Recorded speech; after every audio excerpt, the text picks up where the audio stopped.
After our extended hiatus. long time away, we are back. We're making not YouTube dead. videos. This is Devs Talk, like, what is it, 5.6.006?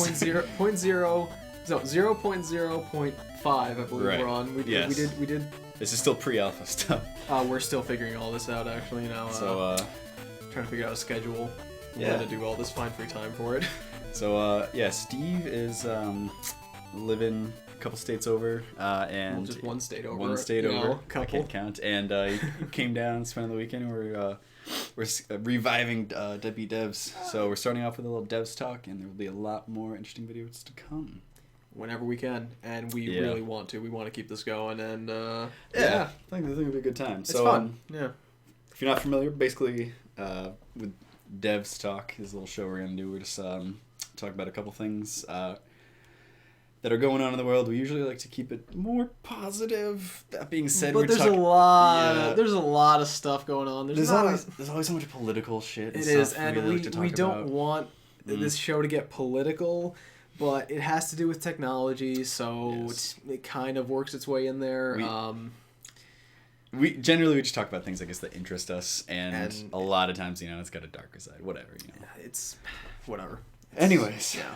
I guess we'll just kind of dive right into it. Yeah, you know, I mean, it's- first thing, if I want to jump to the first article, I'm sure if you're watching this, close to the release date, you probably heard about this.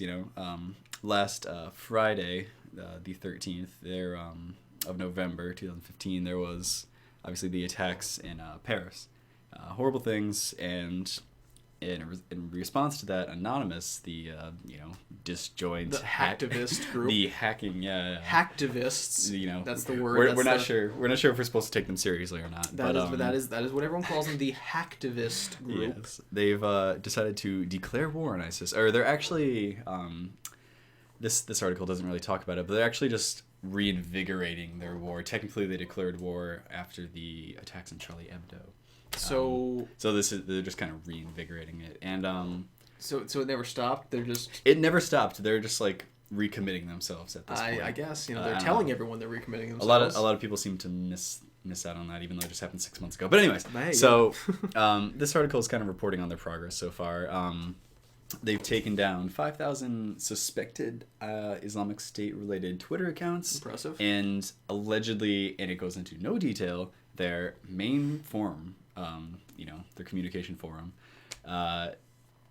No idea what that means. Cannot verify one way or another because there was not a lot of information on this. Now, the question becomes, are they doing more harm than good? This article talks about it a little bit, and I have my own opinions on it. So, Twitter, very open platform. Basically, by shutting down these Twitter accounts, I think it's going to be, one, if the U.S. government, which is far more competent than, despite what people may say, far more competent than Anonymous. If they wanted something done, they could definitely get it done themselves. They don't need Anonymous, and they might even be like monitoring those Twitter accounts, trying it for intel. And two, I think it would force if it got to the point where Twitter was just your accounts were being deleted so quickly that you couldn't actually build up followers and get your message out there. I think it would force people in the Islamic State to more secure communication methods, being things that support end-to-end encryption, like Telegram is a big one. No, not fucking. Telegram is a messaging app. It's just a witty Sorry, name. I did not. No, I was unaware that was just an app. Yeah, no, they're not DOMB. No.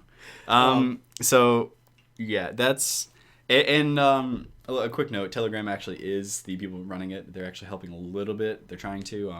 They've shut down at this point 78 public channels that may have been used for Islamic State communication. Good for them, at least. So I mean, what do you think? Do you think this is like helping or harming more? Because frankly, I think Anonymous, they might have had a few good members at some point, people that might have been in network security kind of jobs.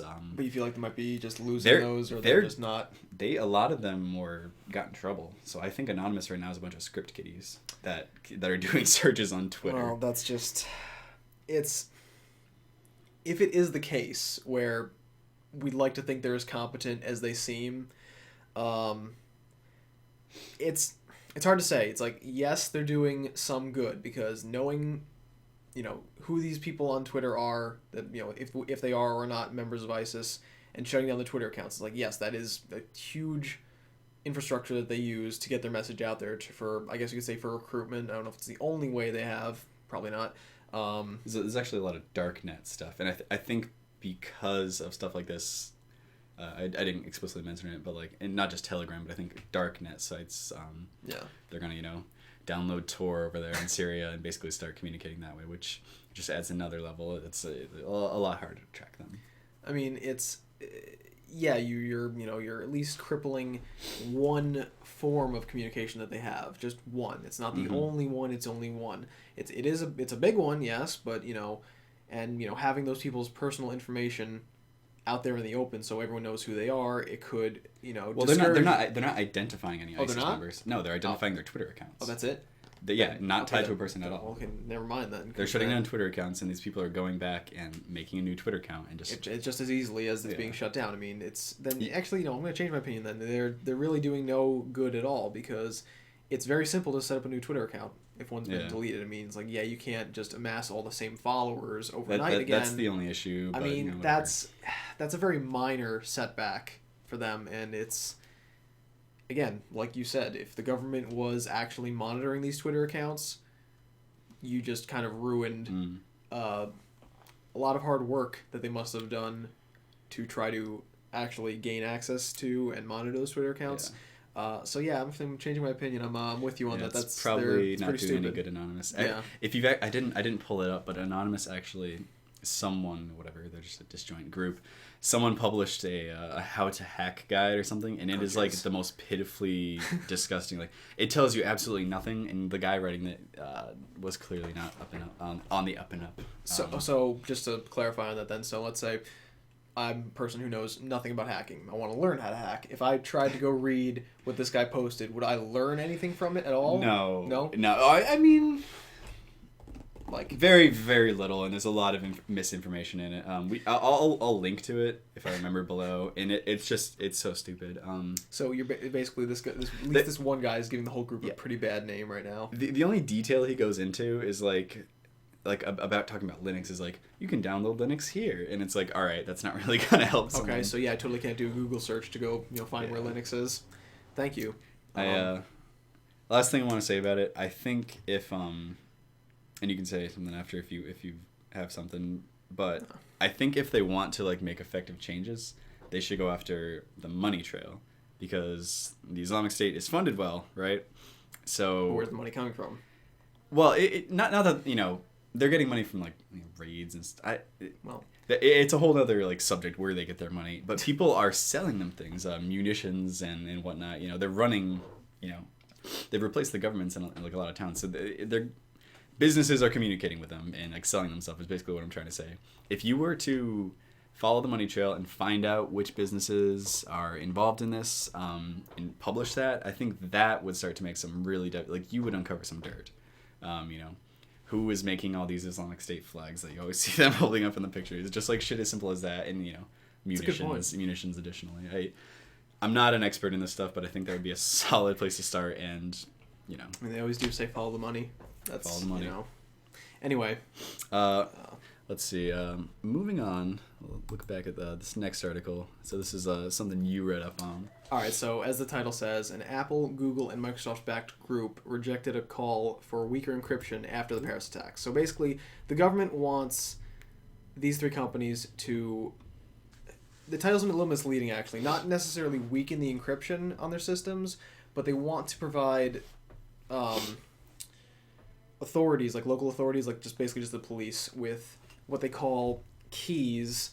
That could be, a piece of code, something to run, basically to get backdoor access into, basically, it's mostly just talked about your cell phones, so just basically the mobile operating systems, Windows, iOS, and Android, as a way of sort of accessing your text messages, phone calls, I guess anything else you have on your phone, email, Twitter, Facebook, the works.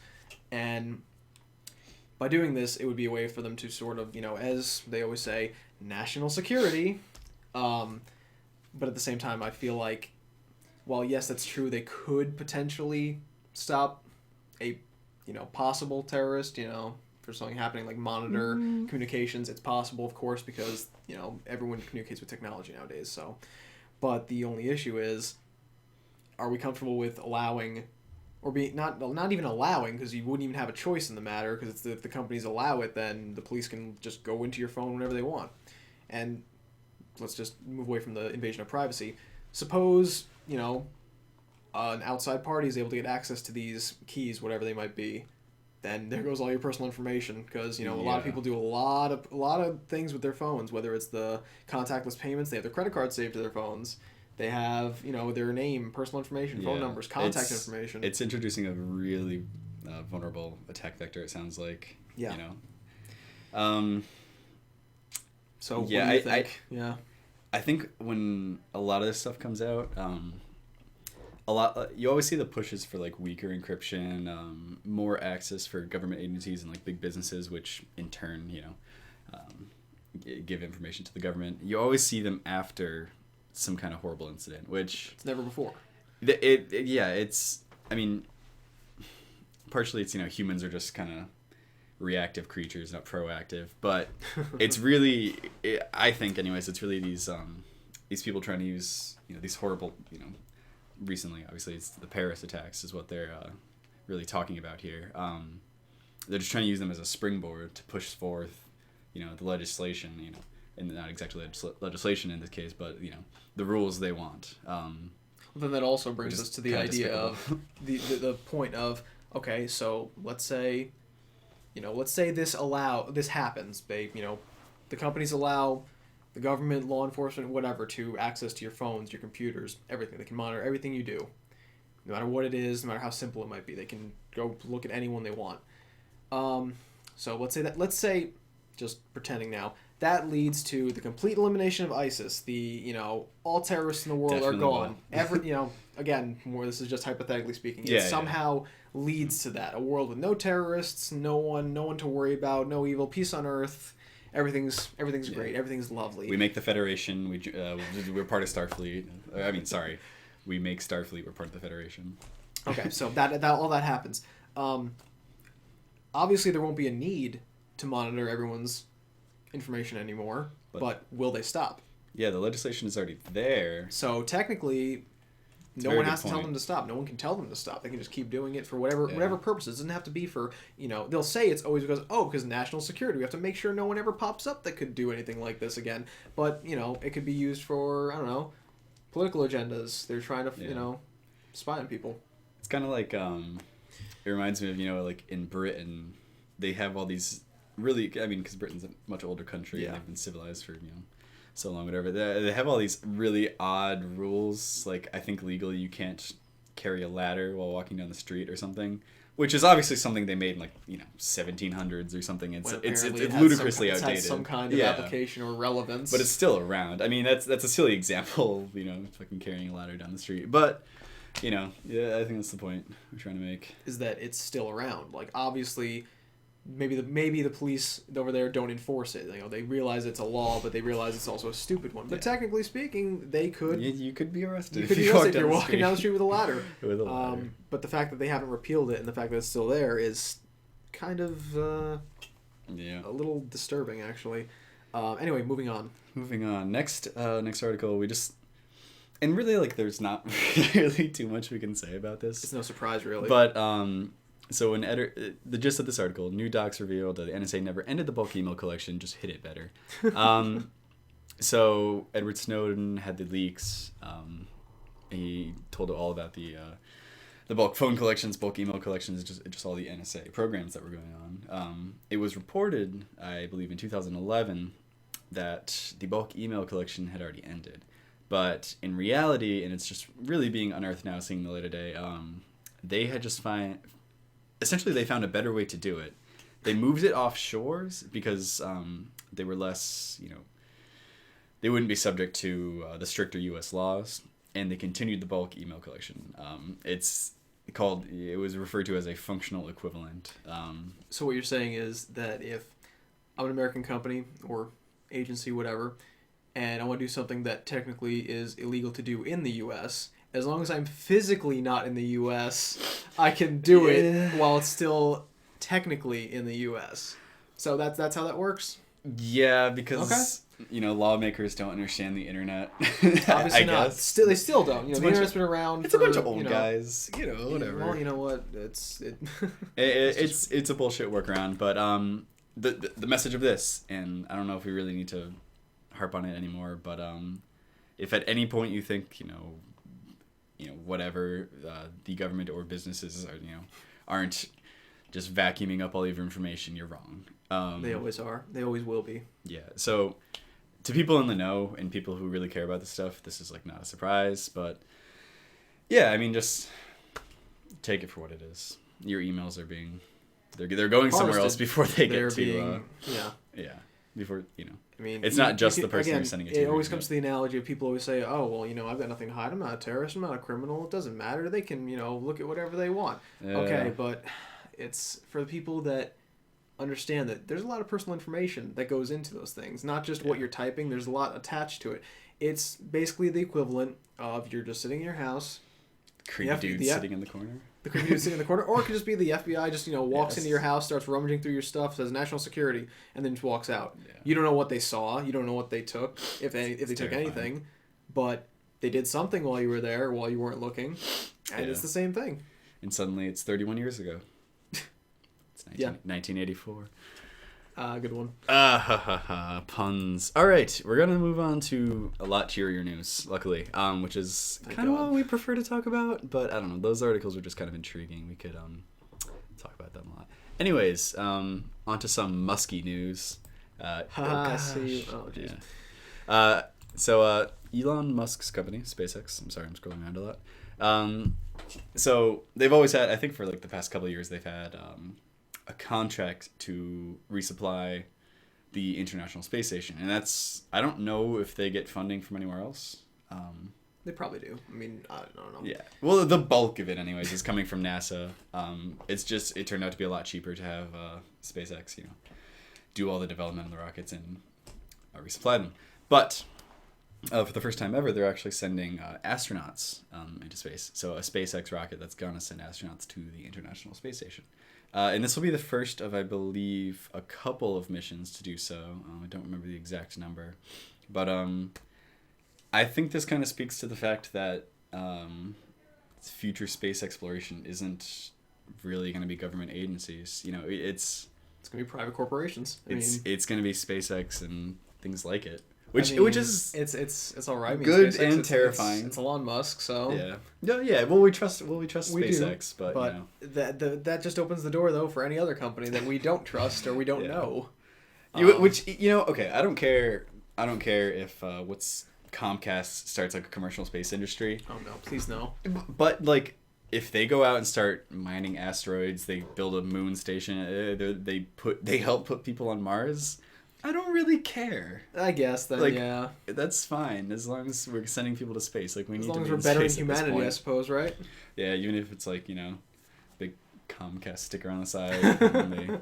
I suppose we could all live with that. I mean, we're going to be living on Mars. I don't think we care what names on our spacesuits. So, yeah, this is just kind of another step in the direction of private industry. Yeah. Leading the way.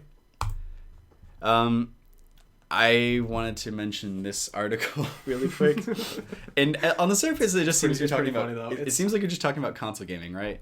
I took it in a different way. So, Sony, I believe, is releasing an emulator that can run on the PS4 that will run PS2 games. People were looking for backwards compatibility, and they're like, "All right, fine, we'll get it for the PS2," because it was probably easier to do this. But I imagine people are still a little upset because they wanted the PS3. They wanted backwards compatibility with the PS3. Again, they got backwards compatibility. People, you know what? I'm not saying the PS2 was bad. There were a lot of fun games. PS2 was great. Okay. Yes, it was. But I'm just trying to say, though, is that people love the games on the PS2. Yeah. And being able to play those on the PS4, that's great. That's a great little gift that Sony threw at the gaming community. But they still just wanted the PS3, though. No one was asking for the PS2. But hey, they're doing their best. It's something. It's something. Anyways, we are not console gamers. We're not plebs. We don't care about that. Really. Basically, I viewed this as a plug for the PC Master Race because we could emulate PS2 games for a really long time. I think there are PS3 emulators. I haven't played with any, and I think they're pretty god awful. But they're getting there. They sort of work. If you are interested, right now there's only 3 games. There's 3 Star Wars games that they run it on. They can emulate. There's not too much word on what other games they're gonna port over. You'll probably have to pay for them, probably like $10-$20. Most likely, yeah. And but they do have they are upsampled. All the resources are still the same, so you still have jagged looking PS2 characters. But I think they can be upsampled to 1080p. They can look a little better at least. Yeah, and they have some sort of anti-aliasing they added. That's good, at least. Get rid of the jaggies. It's something. I don't know. Whatever. PC Master Race for whatever. Glorious. Of course.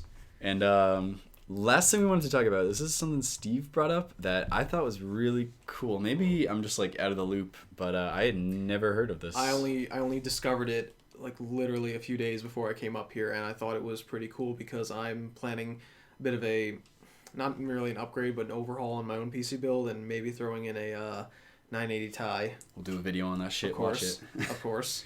And I saw this because I had seen a couple different models of it. You have just the basic reference card, and then there's the way they overclock it, and one was a water cooled 980 Ti, and I thought it'd be cool to have water cool my card, but it was one where you had to build your own reservoir and plug it into the card. The card just had the cooling block and the brackets to plug into, and I'm thinking, it'd be really awesome to do that. But I don't know anything about custom water cooling, and I'd really rather not drop about $700 and then have something go wrong and fry the card. Maybe eventually. So, are you on the screen right now? Yeah. Okay. So, just diagram. Basically, it's a $50 bracket. You take off the your heatsink and fans on your. It works on 980s Ti, and the Titan X. Titan X, right? If you got a Titan X, you know what? Go right ahead. So basically, all you do is you slap this bracket on. This part right over here, it's just a housing and a fan, and it's labeled GPU blower fan, but it's right over the RAM, so that's what it's for. In the description of the product itself, it says it is just for the RAM. All right, so whatever, GPU blower fan, whatever that means. It just blows cool air in the RAM, and then you just take a closed loop water block. And I think it only works with Corsair, right? Only Corsair. It's any of their... So that's kind of horse shit. but it's not like it's only one particular water block. You can use any of their cooling systems, the liquid cooling systems that they offer. Right. At least it's something. It's it is a good alternative to building your own reservoir. Yep. So, yeah, I mean it's kind of the lazy man's way to do water cooling, but hey, it's a lot less hassle, a lot less prone to errors if you don't know what you're doing. If you're like me, I've never done it before, and again, if you're dealing with a very expensive card like a 980 Ti, or if you got a Titan X, you know what? I don't think you want to risk your water leaking and then frying that card. If you have a Titan X, you're obviously a performance enthusiast, so go ahead, get this, and you can feel a little safer about overclocking. Exactly. So I think that's really neat. But that was the last thing we really wanted to talk about. Typically at the end of these, we're gonna do a media recommendation. So that's any books, games, movies. Typically, anything we've seen or done lately that we would recommend people do. And typically stuff you haven't heard of, which we're kind of breaking that rule this week. But anyways, so like more obscure stuff that we think would be relevant to people who are actually interested in what we do. This week we're just you can tell them we're just whatever. I mean, it's no news. Everyone knows about it now. Fallout 4 came out. Go play that. It's a lot of fun. Fallout is happening. Oh god, yeah. All the puns, the Fallout puns. But yeah, it's one of the greatest. Yeah, I got it. It's great. I was actually managed to get the Pip-Boy edition myself. I don't have it with me here. I left that at home, but it's a prop. It's fun to play around with. I'm mostly probably just going to keep it on display, but I get to be one of those assholes that just says, "Hey, look, I was able to get it because it's only limited edition. They stopped, they sold out of them, so haha." But whatever. The game is fun. I bought it mostly for the game. Nice. So yeah, that is a that's Devs Talk. That's it. I mean, solid show, dude. Anyway, yeah, we're gonna keep making videos. We got a pretty good laundry list of like stuff we want to do. We're both busy working school and stuff. So it's whenever it's really we gotta find the time. Either I'll be able to make a run up here so we can do it live in person, or we'll just set up a Skype or something where we can talk about it that way. Either way, we'll be talking. I think most weeks we'll be doing Devs Talk. Try and get it at least bi-weekly every other week. Yeah, that's what we want that to be our bare minimum at least. Yeah. And then of course we'll have little short videos thrown in between of stuff we're doing. If we get new hardware, if we're doing an install, or just like any random projects. I've got a couple projects I'm working on that I would really like to share, and I think they'd be pertinent to people's interests. So I'm sure they would. I mean, if they're watching this kind of stuff, I assume they'd be interested in that. Right. So that was Devs Talk. This is Steve signing off. Peace out.